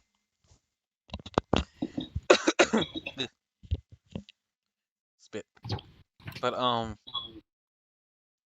not much. We got the end of the last episode is for the season. We see that all the hero students were called for a work study to the same place. So everybody that we are aware of, at least from Class 1A, is going to be involved in the next arc. We know something big's coming. Because Shigaraki is, being electroshocked into like coherence or something. I don't know what he's trying to do. He was not specific about what he was trying to do to Shigaraki. He's going to be in pain for something. Because it sounds like maybe, based on what I was watching the second time, it seems like maybe he's trying to make it so that Shigaraki has enough memory to sustain more abilities. So I don't know if that's really what's going on there, but because he's talking about like how the human brain can't take on. We already seen with the Nomus that in order for you to jam more abilities into a person, you have to turn into a mindless zombie. So, what do you think about that with what they were talking about with the quirk singularity? Even with the quirks mixing and then becoming more powerful.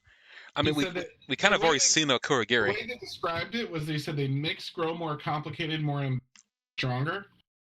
And he was talking about his tech couldn't keep up, and he was calling it a quirk singularity and saying that um, All for One was the only one that took him seriously.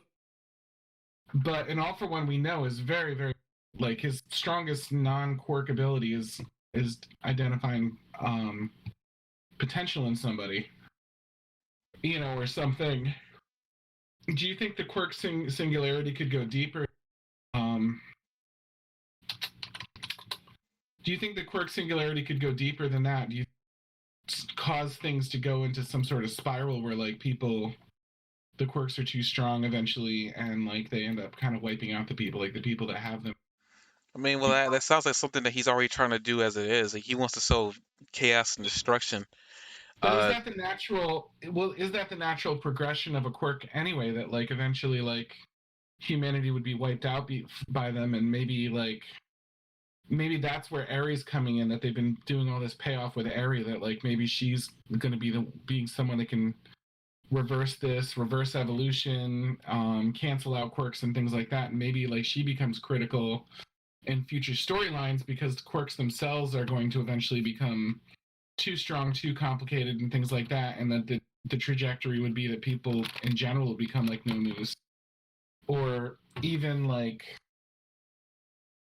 if people in general don't become like Nomus, maybe they're doing something where it's going to force people to become like Nomus, like because of these shots and amplifiers and stuff like that they're experimenting with. You know what I mean? Like, will those just turn people into mindless hulks eventually when like there's too much for them to like handle?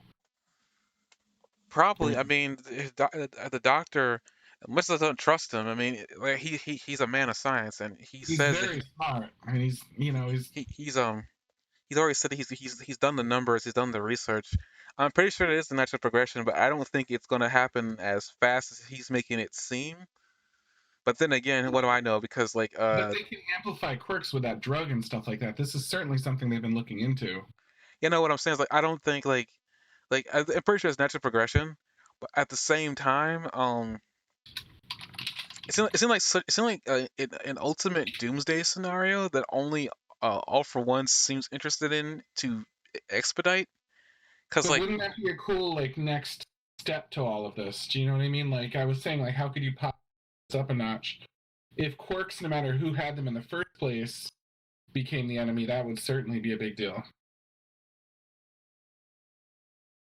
Maybe even Deku, as he starts getting 6 or 7 of these quirks built up inside of him, maybe even Deku's going to have a struggle like containing all of that.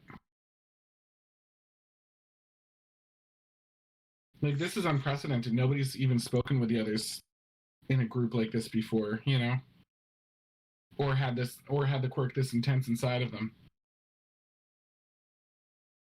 I mean, I guess it all depends on like how powerful like a quirk is going to be. Because I mean, they've already stated that none of the quirks that are inside All for One for All are even that impressive. they're only really impressive in certain situations, and they only gotten as powerful as they've gotten because of the time that they spent inside that that wormhole that is Deku's ability now. Um, and like we know, All For One's been like experimenting with. I'm actually kind of curious when the Doctor even met him. Because I don't think All For One was doing this like from the very beginning. From what we know of the backstory of the quirk, anyway, he was just trying to, he was trying to take quirks from people and then give it to other people. It didn't seem like he was trying to like stockpile abilities into one at that time. So something changed in the years that he was living to for him to get to this point. And I think that Doctor is probably like the biggest catalyst for it all. I mean, I guess I don't know how you would make the quirk itself the enemy, other than maybe putting into somebody that could handle all that power. Right. Because you would think if quirks the quirk similarity is a real thing, that somebody at some point would have to be able to handle all that power at once. So there's no way human evolution in that world could not progress to that point. They already brought like the kids that Bakugo, Todoroki, Kami, that Wind dude were trying to train to for because teachers having a hard time keeping a hold of these kids because they know how awesome they are. And you have people like they're trying to show them that like it's all about how you use your ability. So like the quirk similarity thing kind of is already starting to happen because abilities already starting to become stronger when they're younger versus being stronger when they're older. Hmm. Like it's all about like I guess what he truly means by the singularity, because it sounds like he's never gone too deep into it of anybody, because anytime he's brought up, people laughed him off. Like All For was the only one who sat down with him and probably listened to his entire story, which Yeah, I again agree. is scary because it's like what has he told All For One that All For One's already kind of like started you know putting the process in his brain. I And don't know, but it he's just like seems like a really good doomsday scenario. That's all I'm saying. You know? I mean, who knows? I mean, the doctor, he's been in the background making no moves all this time. Who knows what he's attempting to do? It's like, I mean, the doomsday scenario is still a thing that could happen. You mean Dr. Giro? Oh, we're not calling him that. Wow, that's a name I didn't expect you to pull out of nowhere. I mean, it makes sense. That's a name I did not expect for you to pull out of nowhere. I'm sorry, they're not. They're not Nomus. They're androids in that. They're not Nomus. As technically speaking, they're not androids, they're cyborgs. Oh, you're right. So That they was are a biological. mistranslation error that happened over here. I know, but that makes it even better. I was baiting you to say that. Because then they're half science and half biology, and that's exactly what we're dealing with these Nomus. I guess with that, we're gonna end this, I guess, discussion off here. Um, following So next. I have a couple of questions before we get to the end of the podcast. eh, Um, so he's going to be in that cocoon thing for 4 months. When is X Day coming? If Does that the mean show he's has going been to really be? good at following real time, I'm pretty sure 4 months, if we're looking at it in real time, October, November, December, January, 4 months could be that point, or or 4 months from December, January, February, March. That's a stretch, but I mean, if the show's coming back in March is my hypothesis, um, X Day will be when the show starts back up again. So I suspect that there's going to be a time skip before we start episode one. Well, when Uh, they do the preview, they show that it's spring because they're showing the cherry blossoms and like that. But what I'm saying is he going to be there for X Day if he's in a cocoon for 4 months? I highly doubt he's going to be doing anything, even if he does come out of the cocoon within 4 months. That's what I mean. So is he missing X Day with his own army?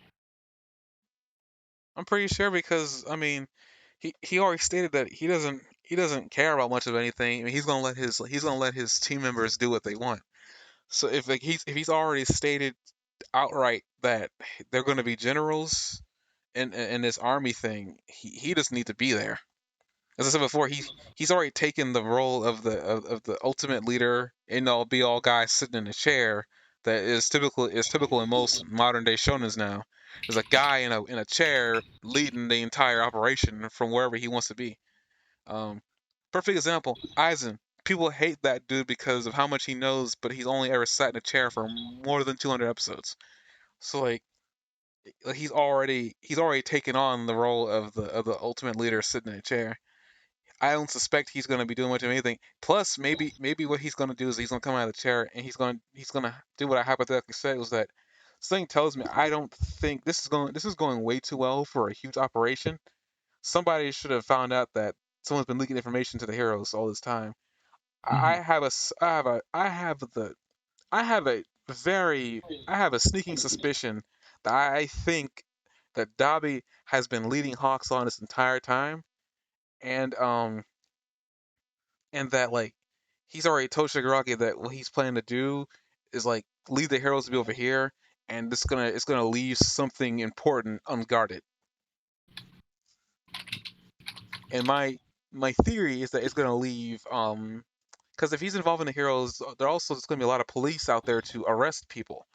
So in my theory, it's like maybe what's gonna happen is that Shigaraki's gonna one man army rescue his mentor, and who could stop him? Deku is off in a working with that. All Might's not a superhero anymore. I suspect Endeavor's going to be busy helping in any way he can over there too. Like, there's not going Mhm. to be many heroes out there that are going to be have the potential to stop Shigaraki when he decides to like break down the cell doors. Like, nobody could stop him unless it was like a top hero, but they're going to be busy with the operation over there. Uh, so it's like something tells me that I think that this has been going too well, too fast. I feel like somebody should have figured something out, but nobody has brought up that what's Hawks truly doing here? Because he's a number two hero. Like no one's ever questioned anything. It's things are going way too good for the this to not be a to be a ruse. The villains have been doing a good job at like deterring the heroes and make sure they're at a certain spot so they can do what they need to do. What we different about this time?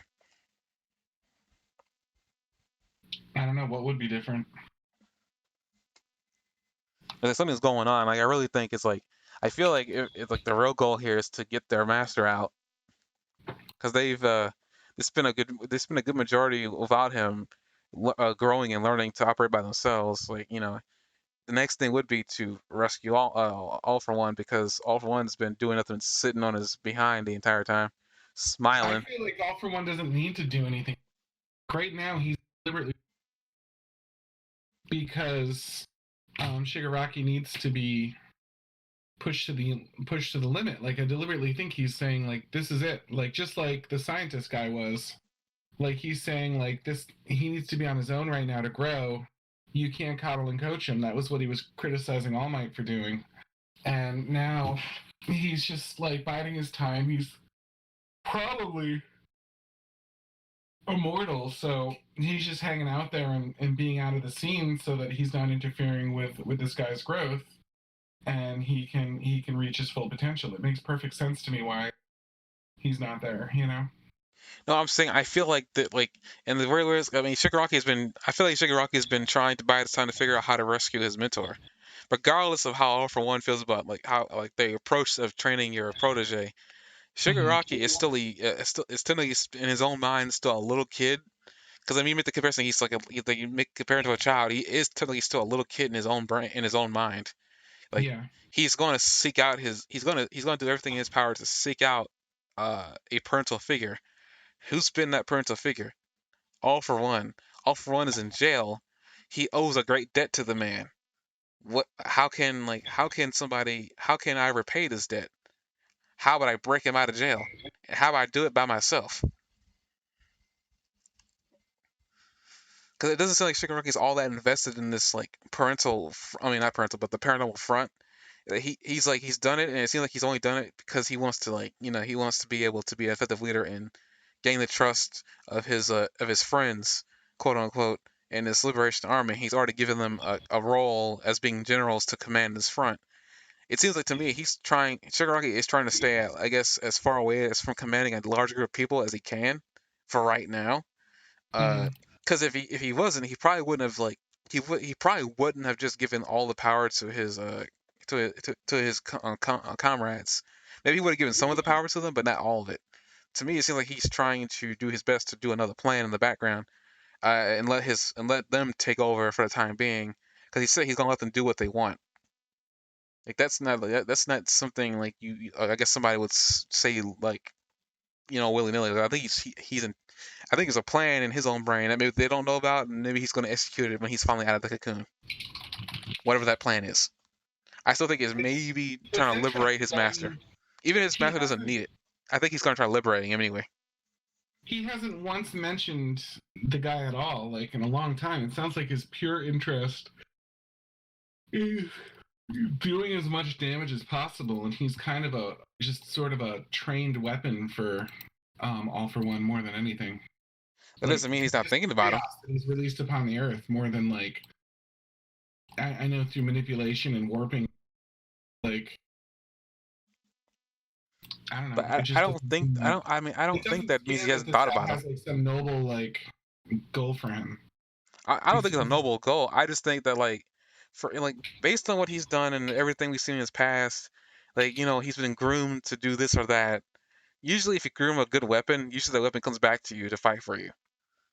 I like Shigaraki as much as he's going up there to become the leader that All for One wants him to be.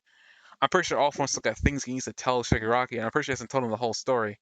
I think there's bits and pieces that he hasn't told him, and I don't know how Shigaraki's gonna get the information because All Might ain't gonna tell him, and Deku doesn't know enough to even accidentally let Shigaraki know what's going on in the past. There's no one else in that world that he can get the information from other than the person where it all started from. Shirky doesn't have that connection to the All for One force. Well, maybe that's what he's trying to do. I don't what he's trying to do now, but he doesn't have that connection to the force. And they bring up All for One during the when they're trying to power him up anyway, saying that there's something that All for One has been trying to get back, but because it's not hasn't been under his control for several years, and that lights his eyes. Like if anything, even if it isn't a noble quest, maybe he's gonna try breaking him out to figure out whatever it is that he was trying to do, and say take it over to finish it off. yeah, I mean, if anything, I still think breaking him out of jail, even if he doesn't need it, is it's part of the whole thing that he's probably saying that he's not trying to coax him to free him. He wants him to come to him to free him of his own free will. He's gonna go in there to try to free him. I feel like right now he could easily do that by himself. He doesn't need any help from anybody else. Meaning, what else? What is his team gonna do? Try to keep the heroes busy. right. Because right now, the heroes seem complacent enough to the point where it's like, well, no one's trying to break All for One out of jail. We're just gonna try to drill into him and see how much information we can get out, and we're gonna use the All No One hero to do so because they have a connection. Like it seems too to me, everything that's happening right now seems too simple and too going in the hero's way right now. Too I mean, and all of it's not going the hero's way. I mean, just the villains have been powering up too and doing their own thing and setting up this big coup that's going to happen in the next season.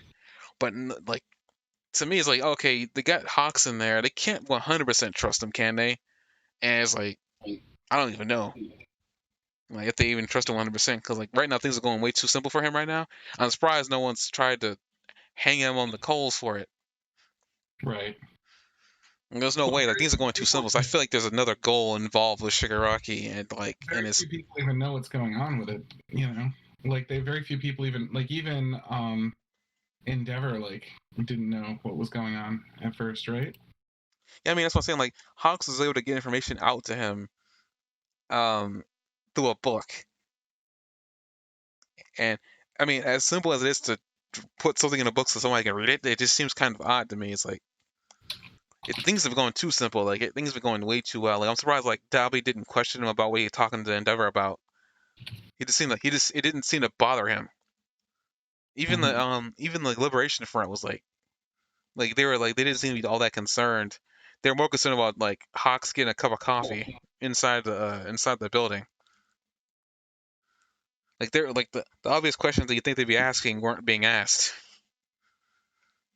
So Hmm. either to me they know what he's doing and they're letting him do it because it's what they want him to do, or two, there's something else going on here that Hawks doesn't know about either, and Hawks is gonna be in trouble by the end of it. Yeah, I could see that, but they could also just the show could also just be outlining how incompetent he is, like the Liberation Front was before the new leadership took over. But when Hawks was doing information, like the liberation had already been taken over by Shigaraki. All that was happening in present time when they had already taken it over. Hmm. Because we see Hawks running around the building with Toga and everybody else. We're trying to figure what's Toga and the gang doing here. Because they're having meetings about Shigaraki there. Shigaraki's in the back getting shocked to death. Not the death, but you know what I mean. Like He's having a good he's time. he, We have he's fun. he's in shock therapy right now. It's like, but everybody else is like doing their own thing, making plans about him being there. To me, it seems like to me, I don't think Shigaraki is trying to be involved in that portion of whatever's happening. I think he has another plan involved, and it has to do with his former master. Hmm. Like my headcanon is, I think he's trying to free him. Like he's gonna one man it down to that prison. Even if there are police there, he can just kill them all just by tapping the building and having a fall on them.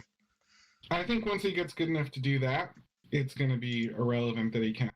I think once he does that, like he's going to be so powerful that there's just something he gets to. Like I think you could probably do that now.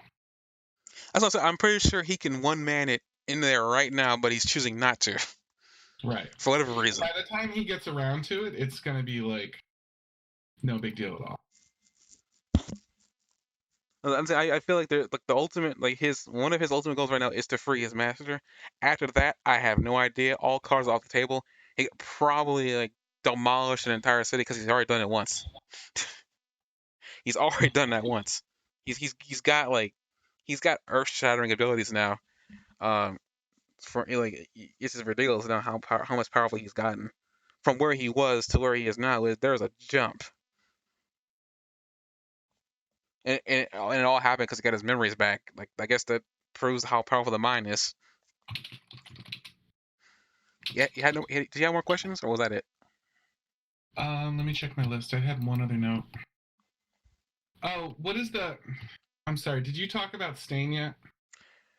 Oh no, I didn't bring that up. I guess we could bring this up real quick. Is that because we don't know much about it, but we know that apparently All Might was supposed to talk to Stain.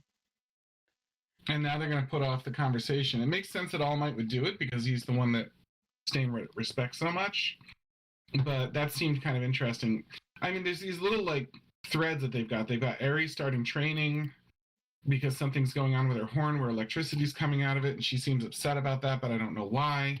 And then they have like this If you meeting go that they're going to have. back, if you go back to the Chisaki incident, um, varying throughout the entirety of that arc, her horn was getting larger.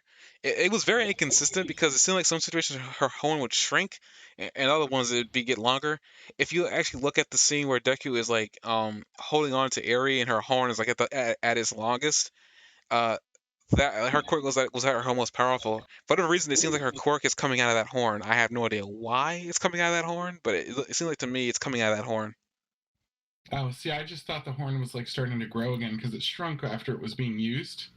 And then it struck me like that it was Well, building back up again and that it was regaining its power since it's a There's stockpile quirk. there's probably there. I mean, like I said before, it's probably something to it. Like maybe she can only rewind things in short bursts, but if she doesn't rewind something for a while, it just starts like stockpiling in her horn, and it just becomes a lot painful for her. She's got to learn how to control that. I'm guessing. So she might be scared knowing that she's going to have to eventually how to figure out how to do this. And then they were like, well, let's go ahead and teach you how to use your quirk then and start your training because obviously we're going to need to get you to that point pretty soon. You know, because your horn isn't, it's still growing and it's not going to stop. But regardless of all that, it just seemed like sort of an interesting little plot twist that that they're throwing it in here almost like they had time to. You know what I mean? Like they're like, yeah, let's get around to that because we're not sure when we're going to do it otherwise, and we're trying to build up for something that's going to pay off later. I have expected there to be a time skip, like a significant time skip before he got back to Eri, like when she was like a teenager. I wouldn't say maybe wait until she's a young woman, but I feel like they would wait till she's a teenager, but maybe not. Who But knows? I think they don't want you to forget that she's there. But so what did you think about the Stain thing? Like, what could they possibly be talking to Stain about? Unfortunately, talking to Stefan, I know because he accidentally got spoiled and he said it to me, so I'm not gonna tell you here. Um, but my initial thought was like maybe he's gonna talk to him to figure out like, what was going on in his brain. The most logical step is like maybe talk to him about him becoming a hero again. Mm-hmm. But like is Stain so far gone being an anti-hero that he would even listen to him? Or, as I said before, he does revere, even when he was doing anti-hero stuff, he was still revering All Might. He was like, Yeah, he All was the Might only is one that could kill the one to me. talk to. You know, he's the only one that could kill me. He's the only one that can take me down. He's the only one that can put me in jail. Uh, so I mean, whatever is happening, it seems like whatever they're gonna have a talk with Stain about. I mean, they had a talk at the end of this at the end of the episode where Deku caught gentleman that Gentleman was going to be able to be a hero after he served time in jail. So it would make sense because like Gentleman is the other character that's kind of similar to Stain. They had failed hero ambition, um, Mhm. and now they're going to get a chance to attain this ambition that they had for so many years in their I late don't feel like adulthood. Stain was a failed hero though. You feel like he was like he succeeded pretty well. He just got defeated. I think he's a failed hero because he didn't get a chance to be a hero. I mean, like a part of like the reason why he was Was he doing the trying to things be that he a hero though, was. or was he? Did he do exactly what he wanted and then just got defeated? I don't know if he I think really he even was got what he exactly. wanted. I Because I feel think like he he wanted to was like, expose the underbelly. He wanted to expose the darkness in the world. I mean, with the darkness in the hero world. I mean, yeah, his whole thing, why he was even doing what he was doing, is because he didn't think heroes at the time were heroes. They were doing things for money, which I mean, he wasn't wrong, as we learned later on in the series. But because he wanted to be a hero, but after he realized what he had to do to be a hero, he lost it and started killing heroes. Well, not killing, stabbing them, making them limp. But he wasn't like the closest thing that he was like anti-hero. He was doing what he wanted, and he was right. I don't think he was actually trying to be a hero though. I think he did what he came to do. beforehand he was. I mean, he was going to school. He wanted to be a hero. Only after he found out what That's the happened. gentleman guy though. Stain didn't do that. No, Stain was also went to college. He also was like trying to go into the school. I think he was actually successful and managed to get into a school, but something happened. They specifically said that something happened, and after that he started like protesting, and that's when he went insane and became Stain. Mm-hmm. That was not meant to rhyme. I don't even think. I think Gentleman actually failed trying to get into a school. Actually, I don't think he was able to successfully pass a test. I think that was That's his thing. But that's I'm rude. I'm almost certain that Stain uh got into there, but something happened and he quit. 'Cause they bring up the fact that he was like there was a guy, and they equate him to Stain. It was Stain who was doing this, who was protesting in front of the school. Nobody paid attention to him, and he just went crazy. Right. Like I feel like he was trying to be a hero. He was on the path, but then something happened, and the man went crazy and just started like pretty much being one of the more successful like people out there stopping heroes. If anything, it makes sense that I think I guess All Might would be the one to talk to him and maybe straighten him out, like and figure out what was going on. Uh, and I don't know truly what's going. I don't know like what truly was going to become of this because it maybe Stan's going to come back. Um, I guess speaking of like one crackpot there before we end this thing off here. Um, I thought this a long time ago, and I was like, no, this isn't making sense because they spent too much time trying to build this up. But what if? Hear me out. What if like maybe Deku doesn't become the #1 hero? Like what if the voice we heard was just some like crazy man in a delusion? The voice we heard was some crazy man delusion. So, in other words, Deku is now a madman. That's the Yeah, plot. like either like in his mind this was Deku, like this was Deku in his prime, and he was about to, they're about to give out the name for the new #1 hero in this time period, and he only assumes that he's gonna get the title, only for somebody else to, but we don't know it yet.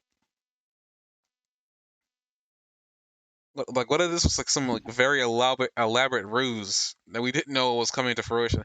I mean, I honestly, listening to that, like, it doesn't make sense because of how much time and effort they're putting into Deku as a character. But to me, it'd be the funniest thing ever because like we spent all this time thinking we know that he's going to be the #1 hero, only for to find out he isn't. Yeah, or like it's all a dream, and he wakes up and it's all a dream. Or he's a madman in a room, and he just keeps punching things until his fists are black and blue, and that's the only correlation between that and what's really happening, except for his pet frog. Okay, we're going to end the podcast off here because he apparently wanted to do something to end this podcast. He got it. See you guys next time.